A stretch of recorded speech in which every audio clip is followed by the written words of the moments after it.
তাহলে আরেকবার দেখো ফার্স্ট থেকে, তাহলে বলে দিচ্ছি ব্যাপারটা কি না। একদম সব থেকে উইকেস্ট ভ্যালিডিটি হচ্ছে ফেস ভ্যালিডিটি, তারপরে হচ্ছে আমাদের কন্টেন্ট ভ্যালিডিটি, তারপরে হচ্ছে ক্রাইটেরিয়ান ভ্যালিডিটি, তারপরে কনস্ট্রাক্ট ভ্যালিডিটি হচ্ছে সব থেকে স্ট্রংগেস্ট ভ্যালিডিটি। ওকে, এইবারে আমরা এখানে দেখব পরপর একটা টেস্ট কনস্ট্রাকশনের সময় পরপর আমরা কোন কোন ভ্যালিডিটি ইউজ করতে থাকি। ঠিক আছে, সেইটা এবার দেখো। টেস্ট কনস্ট্রাকশনের সময়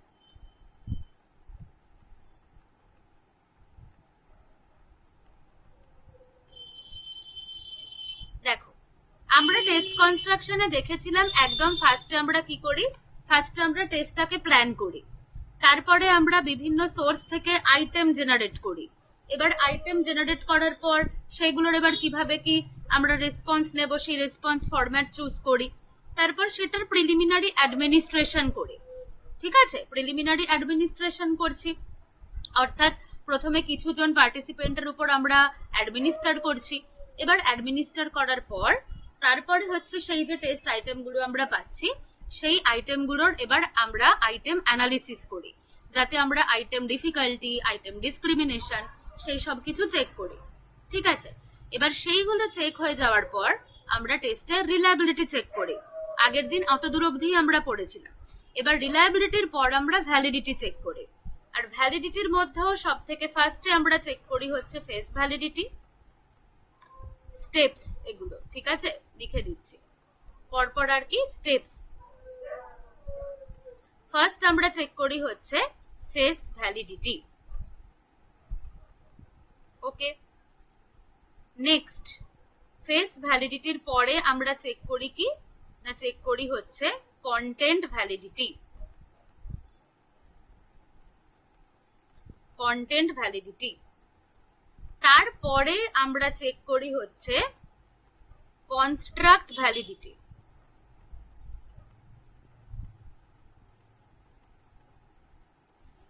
কনস্ট্রাক্ট ভ্যালিডিটি আর কনস্ট্রাক্ট ভ্যালিডিটির পর কি চেক করি, লাস্টে চেক করি কিন্তু ক্রাইটেরিয়ান ভ্যালিডিটি। ঠিক আছে, লাস্টে চেক করছি আমরা কি না ক্রাইটেরিয়ান ভ্যালিডিটি। এটা হচ্ছে পরপর স্টেপস কিভাবে এ হয়। আর এইখানে আমরা কিন্তু উইকেস্ট থেকে স্ট্রংগেস্ট দেখেছিলাম। ঠিক আছে, আর টেস্ট কনস্ট্রাকশনে এই ভ্যালিডিটি আমরা চেক করি না, টেস্ট কনস্ট্রাকশনে এই চারটে ভ্যালিডিটি আমরা চেক করি। বোঝা গেল?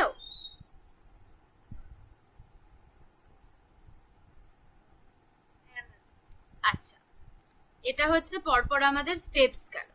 ঠিক আছে, ফেস ভ্যালিডিটি আর কন্টেন্ট ভ্যালিডিটি বুঝিয়ে দিয়েছি। এইবারে কনস্ট্রাক্ট আর ক্রাইটেরিয়ান, কনস্ট্রাক্ট ভ্যালিডিটিটা লাস্টে বোঝাচ্ছি। ফার্স্টে আমরা ক্রাইটেরিয়ান ভ্যালিডিটি বুঝবো।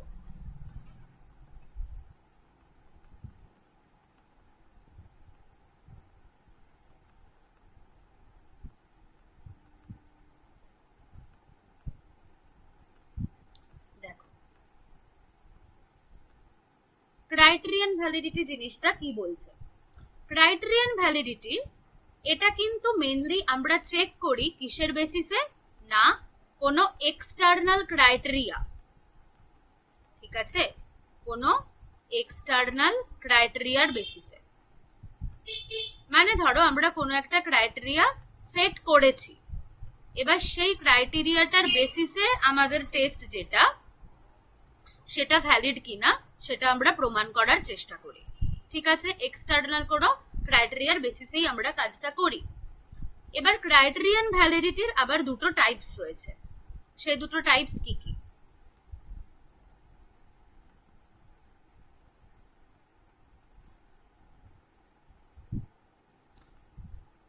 একটা হচ্ছে আমাদের কনকারেন্ট ভ্যালিডিটি,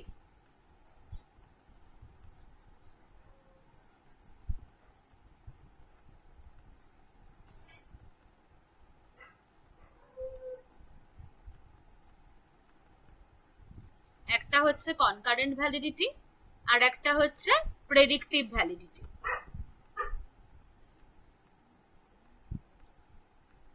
ঠিক আছে, একটা কনকারেন্ট আর একটা হচ্ছে প্রেডিক্টিভ ভ্যালিডিটি। এইবারে ফার্স্টে আমরা দেখব কনকারেন্ট ভ্যালিডিটি। কনকারেন্ট ভ্যালিডিটি জিনিসটা কি হচ্ছে বলো তো? ধরো আমরা কোনো একটা ক্রাইটেরিয়া সেট করেছি, ধরো আমরা ক্রাইটেরিয়া সেট করেছি হচ্ছে যে কি বেশ আছে না ওটা, স্টাই এক্সটার্নাল ক্রাইটেরিয়া আমরা সেট করেছি STAI, state trait, anxiety, inventory. External criteria আমরা, এটার কোনো পিপিটি নেই? এটার পিপিটি আমি পাইনি, ঠিক আছে, মানে ছবিগুলো অ্যাকচুয়ালি আমাকে তো ওগুলো লিখতে হয়, ওটা হয়নি, তাই এখানে দেখো আমি পরিষ্কার করেই লিখছি, আলাদা আলাদা করেই থাকবে, ঠিক আছে। দেখো এটা যেমন আলাদা করে রাখলাম, এটাও আমি আলাদা করেই রাখছি। দেখো এক্সটার্নাল ক্রাইটেরিয়ার বেসিসে, ঠিক আছে, আমি এই করব, ওই টেলিগ্রামে পাঠিয়ে দেব, ঠিক আছে। দেখো স্টাইল, হ্যাঁ এখানে লিখে লিখে কেন করাচ্ছে, তাহলে পরপর বোঝাতে সুবিধা হবে যে পরপর কিভাবে কোনটা যাচ্ছে না যাচ্ছে, ঠিক আছে। দেখো এক্সটার্নাল ক্রাইটেরিয়া আমরা সেট করলাম হচ্ছে স্টাই, স্টেট রেট, অ্যাংজাইটি, ইনভেন্টরি, ঠিক আছে। এবারে আমরা আমাদের একটা নতুন অ্যাংজাইটির ধরো টেস্ট বানিয়েছি, ঠিক আছে, সেই টেস্টটার নাম হচ্ছে ধরো নিউ অ্যাংজাইটি টেস্ট, ঠিক আছে, ন্যাট, নিউ অ্যাংজাইটি টেস্ট। এটা হচ্ছে আমার নতুন বানিয়েছি, আর আমি এক্সটার্নাল ক্রাইটেরিয়া সেট করেছি হচ্ছে স্টাই। মানে হচ্ছে কি, মানে আমি যে আমার এই নতুন টেস্টটাকে আমি বানালাম, এইটাকে আমার এক্সটার্নাল ক্রাইটেরিয়ার সাথে মেলাতে চাইছি, সেইটার সাথে মিলিয়ে আমি চেক করতে চাইছি যে এদের দুজনের মধ্যে কোরিলেশনটা কেমন। যদি হাই কোরিলেশন হয় তাহলে বলবো কি না আমার যে নতুন টেস্টটা, সেই নতুন টেস্টটার কনকারেন্ট ভ্যালিডিটি গুড। বোঝা গেল?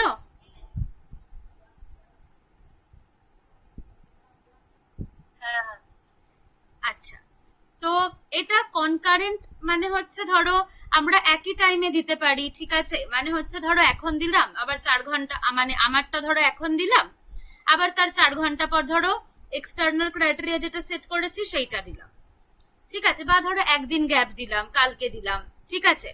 এটা হলো কনকারেন্ট ভ্যালিডিটি, মানে টাইম গ্যাপ কিন্তু বিশাল থাকছে না, নো টাইম গ্যাপ, ঠিক আছে, অত বেশি টাইম গ্যাপ কিন্তু এখানে থাকে না, ঠিক আছে, বড্ডজোর কয়েক ঘন্টা, ঠিক আছে, বা একদিন পরেই, ওকে, আমরা মোটামুটি যেটা ক্রাইটেরিয়া সেট করছি সেইটাকে আমরা দিয়ে দিই, মানে অ্যাডমিনিস্টার করে দিই। এটা হচ্ছে কনকারেন্ট ভ্যালিডিটি। এবার কনকারেন্ট ভ্যালিডিটির পর এইবারে আমরা দেখব হচ্ছে প্রেডিক্টিভ ভ্যালিডিটি। প্রেডিক্টিভ ভ্যালিডিটি জিনিসটা কি বলছে দেখো না, প্রেডিক্টিভ ভ্যালিডিটি হচ্ছে ধরো আমি এক্সটার্নাল ক্রাইটেরিয়া সেট করলাম, যেইটাকে আমি আজ থেকে মোটামুটি 1 মাস পর বা 2 মাস পর বা 6 মাস পর আমি টেস্ট করব, ঠিক আছে। মানে হচ্ছে প্রথম কথা, প্রেডিক্টিভ ভ্যালিডিটিতে কিন্তু টাইম গ্যাপ থাকবে, ঠিক আছে, টাইম গ্যাপ কিন্তু থাকবে। এবার ধরো আমি এখন আমি একটা টেস্ট বানিয়েছি, ঠিক আছে, ধরো আমি পরীক্ষার জন্য কোনো একটা টেস্ট বানিয়েছি, ধরো অ্যাডমিশন টেস্ট, ঠিক আছে, নতুন একটা অ্যাডমিশন টেস্ট বানিয়েছি। এই যে অ্যাডমিশন টেস্টের যে স্কোরটা, অ্যাডমিশন টেস্টটা আমি এখন বানিয়েছি, এটাকে অ্যাডমিনিস্টার করব। এইবার সেইটা যা স্কোর পাবে, ঠিক আছে, এটাতে যা স্কোর পাবে সেইটা আমার কাছে থাকবে, ওকে, এটার স্কোরটা থাকবে আমার কাছে। এইবার এর থেকে মোটামুটি ধরো আজ থেকে 1 মাস পর বা 2 মাস পর, ঠিক আছে, যথেষ্ট একটা টাইম গ্যাপ থাকবে, এর মাঝে আমি একটা এক্সটার্নাল ক্রাইটেরিয়া সেট করে রাখছি এখনই, কি না তাদের যে ধরো ইউনিভার্সিটির ফার্স্ট সেমিস্টার এক্সাম হবে, ঠিক আছে, সেম এক্সাম সেমিস্টার এক্সাম যেটা হবে সেইটার স্কোরের সাথে আমি কোরিলেট করে দেখতে চাইবো, ঠিক আছে, সেটাকে আমি এক্সটার্নাল ক্রাইটেরিয়া হিসেবে ধরেছি। মানে এটার একটা গল্পটা ভালোভাবে আমি বুঝিয়ে দিচ্ছি। দেখো, মানে ব্যাপারটা হচ্ছে আমি এটা দেখতে চাইছি যে আমি যে অ্যাডমিশন টেস্টটা বানাচ্ছি সেইটার মাধ্যমে আমি অ্যাকচুয়ালি ভালো বেস্ট ক্যান্ডিডেটদেরকে আমার ইউনিভার্সিটিতে অ্যাডমিশন দিতে আদৌ পারছি কি পারছি না, এইটা দেখতে চাইছি। ঠিক আছে, তো সেইটার জন্য আমি এক্সটার্নাল ক্রাইটেরিয়া সেট করেছি যে যাদেরকে অ্যাডমিশন নেওয়া হবে তাদের ফার্স্ট সেমিস্টার এক্সাম। ওকে, আর এখন আমি অ্যাডমিশন টেস্টটা বানিয়েছি। ওকে, এইবার অ্যাডমিশন টেস্টের স্কোর আর আজ থেকে 6 মাস পর তার যখন যারা এবার ওই অ্যাডমিশন দিয়ে চান্স পেয়েছে তাদের যখন সেমিস্টার এক্সাম হবে তার যে স্কোর, এই দুটোর মধ্যে কোরিলেশন করা হবে। করে যদি দেখা যায় যে হাই কোরিলেশন রয়েছে তাহলে তখন বলবো যে অ্যাকচুয়ালি যোগ্য ক্যান্ডিডেট বাছাইয়ের জন্য আমার অ্যাডমিশন টেস্টটা ভ্যালিড। বোঝা গেল?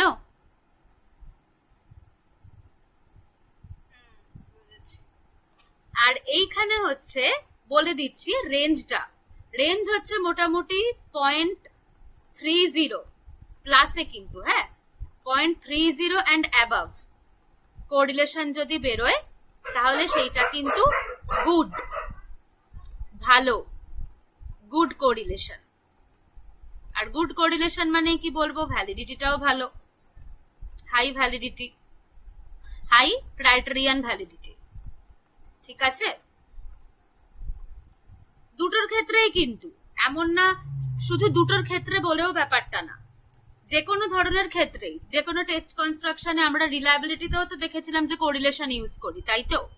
সব ক্ষেত্রেই 0.30 অ্যান্ড অ্যাবাভ কোরিলেশন মানে সেটা হচ্ছে কিন্তু গুড ভ্যালিডিটি। ঠিক আছে, আচ্ছা আর একটা কথা, এই যে ক্রাইটেরিয়ান ভ্যালিডিটি যে এখানে করা হবে, মানে লাস্টে যে ক্রাইটেরিয়ান ভ্যালিডিটি চেক করা হবে তার মধ্যেও ফার্স্টে কিন্তু কনকারেন্ট চেক করা হয়। ঠিক আছে, ক্রাইটেরিয়ানের মধ্যেও ফার্স্টে কনকারেন্ট চেক করা হয়, দেন প্রেডিক্টিভ চেক করা হয়। ওকে, ফার্স্টে কনকারেন্ট তারপরে প্রেডিক্টিভ চেক করা হয়। ঠিক আছে, তাহলে ক্রাইটেরিয়ান রিলেটেড ভ্যালিডিটি বোঝা গেল? হ্যাঁ। আচ্ছা,